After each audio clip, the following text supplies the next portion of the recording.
বন্ধুর বাড়ি পৌঁছানোর আগেই নামল ঝরঝরিয়ে বৃষ্টি। কাকভেজা হয়ে ওদের বাড়ির সামনে এসে দেখি ওর বাইকটা নেই। তার মানে শয়তানটা চলে গেছে আমাকে না নিয়েই। এও রাগ হলো যে বলার নয়।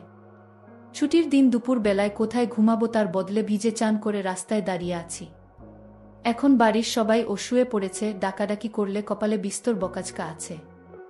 দুপুরটা এখানেই কাটাতে হবে। এ বাড়িতে রাহুল ছাড়াও ওর দিদি অপর্ণা থাকে আর ওদের কাজের লোক পূর্ণিমাদি। নাম ধরে বেশ কয়েকবার ডাকাডাকি করলাম, কিন্তু বোধহয় বৃষ্টির জন্যই কেউই বের হলো না। রাহুলের ঘরে ঢোকার একটা রাস্তা আছে বাড়ির পিছন দিয়ে। দরজা খুল না দেখে বাধ্য হয়ে ওই পথ দিয়েই বাড়ির পিছনে গেলাম। যদিও এখন একেবারে চান করে গেছি, কিন্তু বৃষ্টিটা এখন মন্দ লাগছে না। রাহুলদের পিছনের দিকের বারান্দার ছাদটা টিনের, তার উপর বড় বড় বৃষ্টির ফোঁটা পড়ে একটা অদ্ভুত সুন্দর শব্দ হচ্ছে। সরু গলি পেরিয়ে কলঘরের পাশে এসেও ডাকলাম, কেউ সাড়া দিল না। উঠোনটা পেরিয়ে বারান্দায় উঠেই যা দেখলাম তাতে চক্ষু চরকগাছ হয়ে গেল। অপর্ণাদি কলঘরে বসে কাপড় কাচছে। বৃষ্টি আর কলের জলের শব্দে বোধহয় আমার গলা শুনতে পায়নি। একটা সুতোও নেই, জুড়ে বিন্দু বিন্দু জলের ফোঁটা।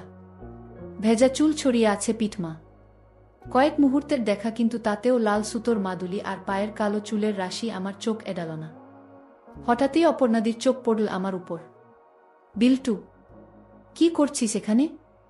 লাফিয়ে উঠে আড়ালে চলে গেল অপর্ণাদি। আমি চোখ নামিয়ে নিলাম। আমি এখুনি এসেছি।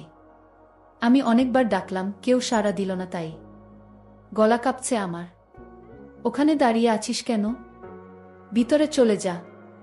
আমি পুরো ভিজে গেছি অপুদি। তাতে কি? জামা প্যান্টটা ওখানে ছেড়ে ভিতরে যা। ঘরে তোয়ালে আছে, নিয়ে নে। ভয় নেই, ভিতরে কেউ নেই।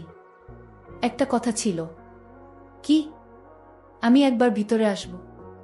সারা গায়ে ধুলো লেগে আছে। আয়। কিছুক্ষণ চুপ করে অপর্ণাদি বলল। আমি আস্তে আস্তে কলঘরে ঢুকলাম, মাথা নিচু করে। চৌবাচ্চা থেকে জল নিয়ে ঝাপটা মারলাম মুখে। তারপর ঘুরে বেরিয়ে আসার মুখে অপর্ণাদির গলা শুনলাম। ও কি হলো? ভালো করে ধুয়ে নে গা হাত পা। এখানেই ছেড়ে রাখ, আমি ধুয়ে দিচ্ছি। এবার যেন অজান্তেই তাকিয়ে ফেললাম অপুদির দিকে। একটা ভেজা আগেকার ঢাকা, তাতে ঢেকেছে বটে, কিন্তু আকর্ষণ বেড়ে গেছে কয়েক গুণ। ভেজার কারণে আরও স্পষ্ট হয়ে উঠেছে। কি হলো? তাড়াতাড়ি কর বিল্টু। কতক্ষণ এভাবে দাঁড়িয়ে থাকব? আমি মাথা নিচু করে শার্ট আর গেঞ্জি খুলে মেঝেতে রেখে বেরিয়ে আসতে যাব, এমন সময় আবার অপুদি বলে উঠল, ছেড়ে রেখে বেরিয়ে যা। আমি পিছন ফিরে আছি। অপুদি সত্যি পিছন ফিরল কিনা তা দেখার আর সাহস হলো না। কোনো রকমে তা থেকে নামানোর সময় আর এক বিপত্তি ঘটল। বৃষ্টিতে গায়ের সঙ্গে আটকে থাকা নেমে গেল। তাড়াতাড়ি সেটা তোলার আগেই পিছনে খিলখিলিয়ে উঠল অপুদি। বেশ বুঝলাম তার সততা। শোধ তুললে। আচমকাই মুখ ফসকে বেরিয়ে গেল কথাটা। বেশ করেছি, যা পালা। অপর্ণাদির গলার স্বরে একটা মজার আভাস পেলাম। ভয় আর শিরশিরানিটা একটু কাটল। নিজেই নিজেকে প্রশ্ন করলাম, তাহলে কি অপর্ণাদি ইচ্ছা করেই এখানে আসতে দিল আমাকে? এক পায়ে ভর দিয়ে জিজ্ঞাসা করলাম, জেঠু জেঠিমা নেই? না, পুরানো বাড়িতে গেছে। পূর্ণিমাদি? সকলের খোঁজ করছিস কেন? এমনিই। অনেকক্ষণ ধরে ডাকছিলাম, কেউ বেরল না তো, তাই তো তুই সিনেমা দেখার সুযোগ পেলি ফ্রিতে। তা বটে, তবে শুধু ট্রেলার। এরকম সিনেমার জন্য আমি ব্ল্যাকে টিকিট কাটতেও রাজি। আমার সাহস বাড়ছে ক্রমশ। পাকামি করিস না, যা ভাগ। অপুদি? কি? একবার দেখাবে? মানে? একবার দেখব তোমাকে। কি? প্লিজ, খুব ইচ্ছা করছে। বেরো এখুনি প্লিজ দিদি, এরকম সুযোগ আর পাব না। দেখাচ্ছি মজা। এক ধাক্কায় আমাকে বের করে কলঘরের দরজা বন্ধ করে দিল অপুদি। আমি হতাশ হয়ে ঘরে এলাম। রাহুলের ঘর থেকে একটা তোয়ালে নিয়ে রাখলাম। রাহুলের ঘরের বারান্দা থেকে নিচেটা দেখা যায়। এখানে বসে বেশ কয়েকবার আড়াল থেকে আমরা পূর্ণিমাদির পানি বের করা দেখেছি। বারান্দায় সরে এসে নিচের দিকে তাকিয়ে রইলাম। মিনিট 10 পরেই স্নান সেরে বেরোলো অপর্ণাদি। পরনে গামছা ছাড়া আর কিছু নেই। ওইভাবেই উঠোন পেরিয়ে পিছনের দিকের দরজাটা বন্ধ করে উপরে উঠে এলো। আয়নার সামনে নিচু টুলে বসল অপুদি।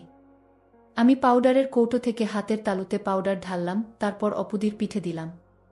আমি আস্তে আস্তে হাতটা নামালাম। তোয়ালেতে আটকে যাচ্ছে অপুদি। অপুদি কিছু না বলে তোয়ালের গিঁটটা খুলে দিল। তারপর আমাকে ঠেলে সরিয়ে উঠে দাঁড়াতেই তোয়ালেটা শুকনো পাতার মতো নিচে পড়ল। দেখবি বলছিলি না? দেখ। কি দেখবি? হাই, সত্যি কি দেখ বুঝে উঠতে পারছিলাম না। এত কাছে একেবারে অপর্ণাদি। সব কেমন গুলিয়ে গেল, যেন নিজের গায়ে চিমটি কেটে দেখতে ইচ্ছা করছে স্বপ্ন দেখছি কিনা।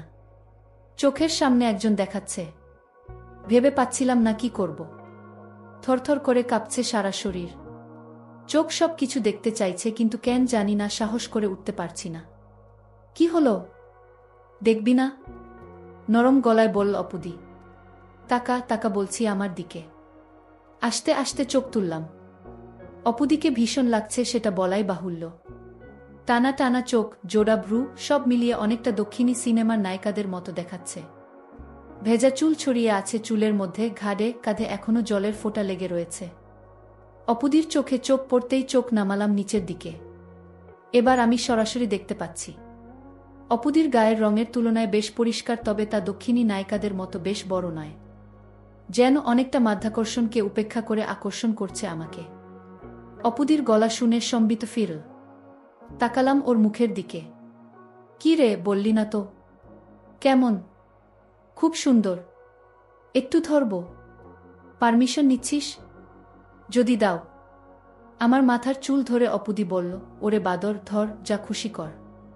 বুঝিস না নাকি কিছু? আমি আর থাকতে না পেরে দুই হাতে দুটো ধরলাম। এ মনে হলো পিছলে বেরিয়ে গেল বুঝি। বসে বেশ জোরে চাপ দিয়ে ফেললাম। অপুদি বলে উঠল, আস্তে বিল্টু, সরি, অনেক সময় আছে, তাড়াহুড়ো করিস না। তাহলে তোর ও ভালো লাগবে না, আমার ও না।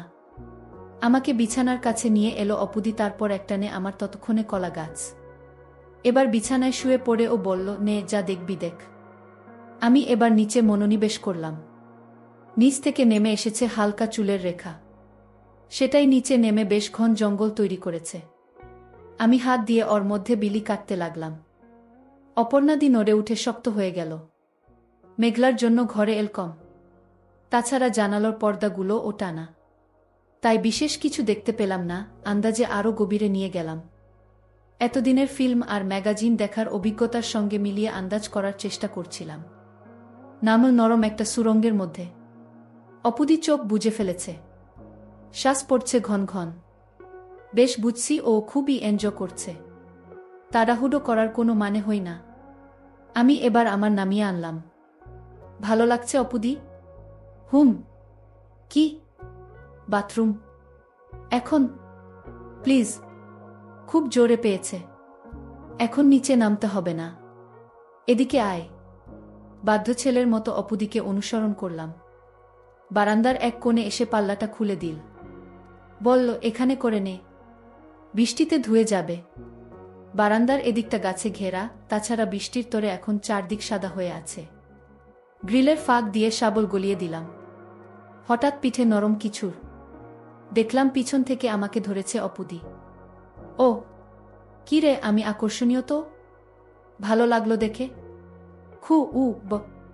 কোনো ক্রমে বললাম আমি। তারপর থেকে আমরা এখনো উঠিনি।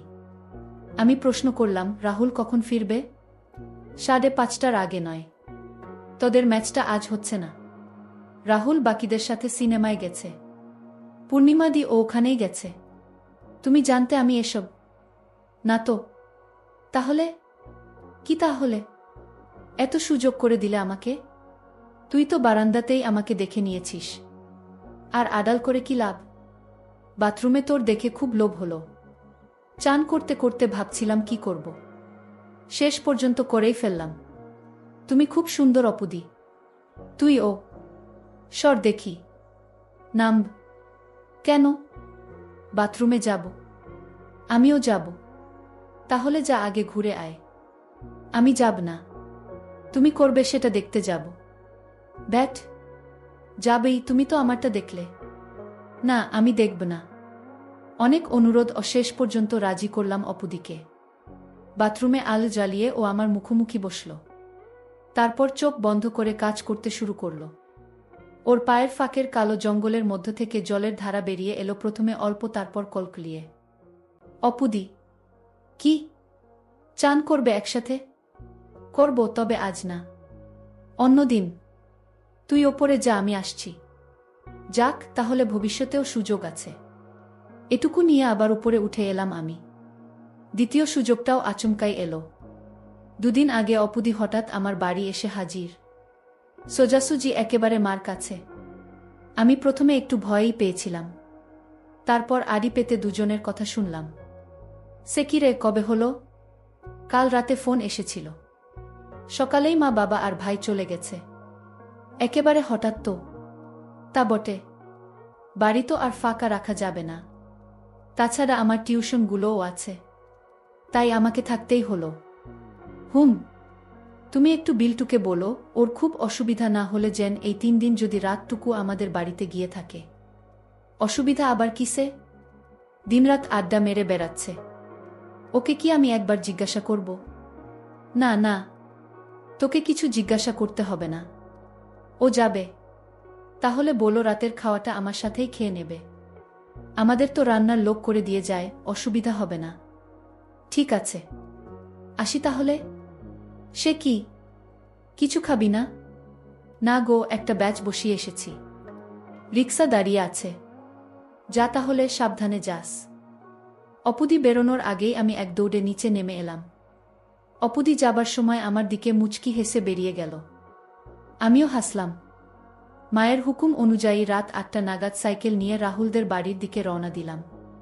অবশ্য যাবার আগে একটু কপট আপত্তিও করেছি। আমাকে কেন? ধুর, অন্যের বাড়ি রাতে থাকতে ভালো লাগে না। এইসব আর কি? কিন্তু মা বল, একটা মেয়ে বাড়িতে একা থাকবে, তোর কি কোনো কাণ্ডজ্ঞান নেই? আপত্তি না বাড়িয়ে আমি বেরিয়ে এলাম। পৌঁছাতে 5 মিনিটের বেশি লাগলো না। অপুদি দোতলার বারান্দায় দাঁড়িয়েছিল। আমায় দেখে নিচে নেমে এসে দরজা খুল। আমি সাইকেলটা সিঁড়ির নিচে রেখেই ওকে পিছন থেকে। অপুদি বোধহয় সবে স্নান করেছে, চুল এখনো ভিজে। দুহাত দিয়ে ধরে ঘাড়ে আদর খেতে লাগলাম। অপুদি কিছুক্ষণ পরে বল, আর না, রান্নাঘরে পূর্ণিমাদি আছে। দুজনে ওপরে উঠে এলাম। ঘরে টিভি চলছে। চ্যানেল পাল্টে পাল্টে কিছুক্ষণ টিভি দেখার পর পূর্ণিমাদি এসে জানালো তার কাজ শেষ। অপুদি নিচে গিয়ে দরজা দিয়ে এসে কাউকে ফোন করল, সম্ভবত রাহুলকে, কারণ হ্যাঁ, সব ঠিক আছে, চিন্তা করিস না, বিল্টু থাকবে, বাবা মার খেয়াল রাখিস, এই কথাগুলো কানে এলো। ফোন রেখে এ ঘরে এসে অপুদি জিজ্ঞাসা করল, কিরে, কিছু খাবি এখন? হ্যাঁ, তোমাকে। খুব পেকেছিস, দাঁড়া, তোর হচ্ছে। বারান্দার জানালাগুলো বন্ধ করে অপুদি পাশের ঘরে চলে গেল। আমার আর তর সইছে না, বুকের মধ্যে কেমন একটা করছে, গলা শুকিয়ে আসছে। ঠিক ভেবে উঠতে পারছি না যে অপুদির মতো আপাত গম্ভীর একজন মেয়ে আমাকে ডেকে এনেছে।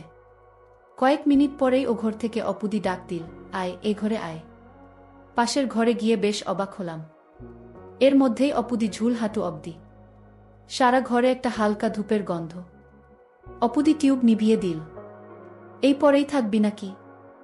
না, শর্টস আছে ভিতরে। এ ঘরেও একটা টিভি আছে, সেটাতে নির্বাক যুগের ছবির মতো শাহরুখ খানের কোনো সিনেমা চলছে। খেয়াল করলাম সবটা জানালা বন্ধ, পর্দা টানা। জামা প্যান্ট চেয়ার এর উপর রেখে বিছানায় গিয়ে বসলাম। অপুদি টিভি বন্ধ করল। এখন শুধু ও ঘরে জ্বলে থাকা টিউবের আলো এ ঘরে আবছা ভাবে আসছে। অপুদি ফিসফিসিয়ে বল, কি হলো? তখন তো সিডির তলাতেই শুরু করেছিলি, এখন চুপ কেন? ভাবছি। কি? 2টো কথা শুনি। 1 নম্বর, যা হচ্ছে সেটা সত্যি না স্বপ্ন?